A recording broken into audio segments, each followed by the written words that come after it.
Bill Melugin of Fox News releasing a post either today or last night that reveals as follows.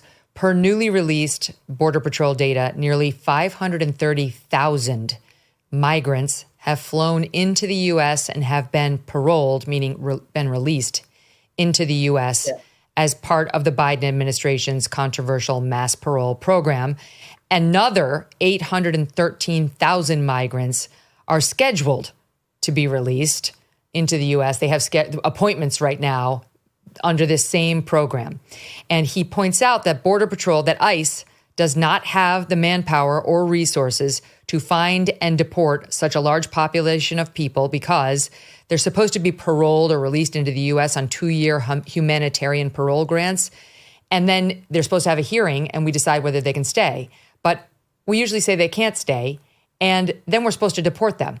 And what he's reporting is we don't have the manpower for that. Bill reports that each ICE officer currently manages an average of 7,000 cases. 7,000.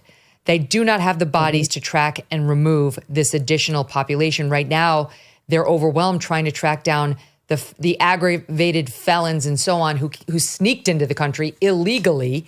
These are so-called legal migrants that we're talking about in Springfield, but they're posing a massive problem. And you've been comparing this in every way you know how. I mean, you're one of our first guests on the podcast raising concerns about what's happening in France from this so-called legal migration that they're having there. You've been comparing what's happening in Ohio and elsewhere to what's happening in Europe. Exactly right. So the numbers you heard to me and the inability for ICE to do anything about it is the emasculation of ICE. Resources are reallocated away from ICE. That's power and money taken away from ICE. And ICE's job is to keep immigrants out and, bring in legal. I mean, if you come through the legal procedure, then that's a completely different story. But what's happening, this is an abuse of the asylum system. In 1951, the Geneva Convention was about taking people who were trapped behind the Iron Curtain and bringing them into the West. And we were talking about really small numbers. What happened, at least since I know of the 1990s and beyond, is large numbers of people either come asking for asylum or they're relocated. It's called a resettlement process. But what you're seeing in America is the abuse of this resettlement process by ideological thugs, in my view, who are abusing the system to bring large numbers of people and dump them in poor communities and among poor communities in America. And there is no congressional inquiry. It's the Congress that's supposed to have oversight over these departments. It's the Department of Homeland, it's the Department of State, and it is this wild growth of so-called NGOs, non-governmental organizations, and other agencies that are, in their view, acting on what they call immigration justice, but justice for whom exactly? They're basically taking poor people from one country and imposing it on poor people on another country. And these people, aside from the material poverty, there are also radical cultural differences. You can't just expect to have 30,000 Haitians, settle in Springfield, Ohio, and see kumbaya, people celebrating the same whatever. That's not what's going to happen. These people have, only because they've come to America, they haven't shared their ways of doing things. If voodoo is their religion and they practice that, that's very important to them. And then you have the local people saying, oh my gosh, we are horrified by some of these things. But then you go to the material things. The inhabitants of Springfield, Ohio are told there are no resources for you, no housing for you, no medical care for you. I watched one of these people who was a veteran who said he was on this long wait list for Medicare, but he's not getting it because, and then he looks at the Haitians and he says, well, they've got houses, they've got driver's license, they've got cars they can't drive. And you're basically, setting, you're mining racism in my view.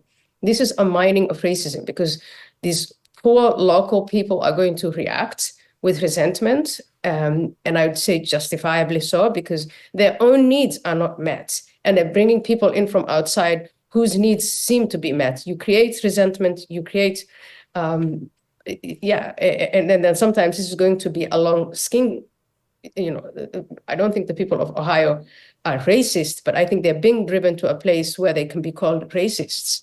And this media in America, but also on the Western side, the only way they could shut up the working class communities and make them accept these large numbers of immigrants was to call them racist, to call them xenophobic. And these people are not xenophobes. They're not racist. They just can't meet their own, they're not being taken care of by their own governments.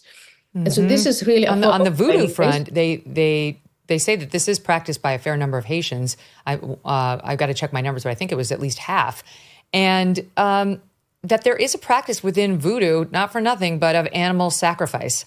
And to me, if that's a cultural norm, and if that has been brought to a place like Springfield, that among many other behaviors would be found downright shocking. I was thinking about it. It's like, what if you took Bianca Censori, Kanye West's latest wife, and dropped her in the middle of Saudi Arabia in her little outfits that are comprised of pantyhose and a throw pillow? I mean, it would be shocking. It would be offensive. No one would want 20,000 women like that being helicoptered into Saudi Arabia. It would be deeply offensive and upsetting. It's just, we all have very different cultures, and there's not a thought given to that. And nor, Ayaan, is there reason to believe the Haitians want to assimilate to American customs. The Haitians have been lied to. They've been told, you're going to get a chance and build an opportunity in a place that's going to be accepting and welcoming and so on and so forth. They've been lied to. And the inhabitants of the residents of Springfield, Ohio, have also been lied to. They haven't been told about the different culture. They haven't been told about the voodoo. They haven't been told about, the scale of the number of people that were going to be resettled there. They haven't been told that they're going to be displaced. So this is really playing human life. This is ideologically driven, and these ideologues have seized power in parts of the United States government, using and abusing the laws of asylum and refugees, and this is how it's been used. I think what we need right now is a review of this 1951 Geneva Convention. Does it work in the 21st century? This is the question that Europeans are asking themselves. Europeans are confronted with people who, for instance, they come from Muslim countries, and they want to implement Sharia law in France, in Germany, in the UK. You have all of these confrontations. It never gets better because the numbers of people who come in, they never get a chance to assimilate. There are no assimilation programs, and it's just the sheer scale of the problem. And they keep bringing more and more people in, either through people who show up at the border and they're allowed in on, we can't turn them away because this is according to the asylum law, or as in America, through the resettlement programs. And this is just not going to work out. And I really thank you for calling out people like John Legend, where you get all of these celebrities who get themselves involved in controversial topics they know nothing about. Oh yeah, come in. I grew up in Springfield, Ohio. He doesn't live in Springfield, Ohio. And no, not anymore. He's in Beverly Hills now. Cyber attacks are on the rise, with corporate megastores falling victim to data breaches that could expose your private information. Now, these same megastores are lobbying D.C. politicians to pass the Durbin-Marshall credit card bill. According to our sponsor, Electronic Payments Coalition, this bill could leave you even more vulnerable to credit card cyber attacks, while megastores pocket billions in additional profits.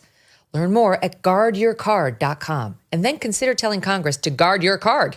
The Electronic Payments Coalition says Americans lose when politicians choose. Again, that's guardyourcard.com. Thanks so much for watching. If you like what you just saw, hit the subscribe button for more clips and full episodes.